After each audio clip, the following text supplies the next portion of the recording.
Roman Reigns WWE 16 বছর ধরে ক্যান্সারকে হারাচ্ছেন WWE এর বেতাজ বাদশাহ রোমান রেইন্স। রোমান রেইন্সকে চেনেন না এমন ডাব্লিউডাব্লিউই সমর্থক গোটা বিশ্বে খুঁজলেও মেলা ভার, কিন্তু তার ব্যক্তিগত জীবন সম্পর্কে অনেকেই জানেন না। যদিও ডাব্লিউডাব্লিউই লড়াইয়ে গোটা বিশ্ব থেকেই একাধিক প্রতিযোগী নিজেদের নাম লিখিয়েছেন, তাদের মধ্যে হাতে গোনা মাত্র কয়েকজনই নিজেদের ক্যারিয়ার সাফল্যের শীর্ষে নিয়ে যেতে পেরেছেন।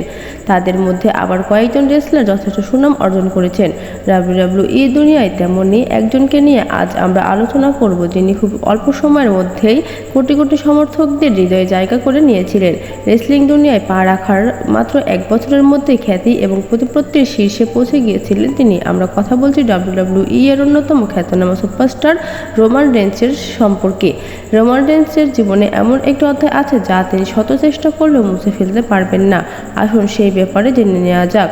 ফ্লোরিডায় জন্মগ্রহণ করেছিলেন রোমান রেইন্স। ডাব্লিউডাব্লিউই টুর্নামেন্টে তাকে সবাই রোমান রেইন্স নামে ডাকে, যদিও তার আসল নাম হলো লেডি জোসেফ অ্যানোই। এই প্রসঙ্গে আপনাদের জানিয়ে রাখি যে রোমান রেইন্স তার ক্যারিয়ার ডাব্লিউডাব্লিউই দিয়ে নয়, বরং ফুটবল দিয়ে শুরু করেছিলেন।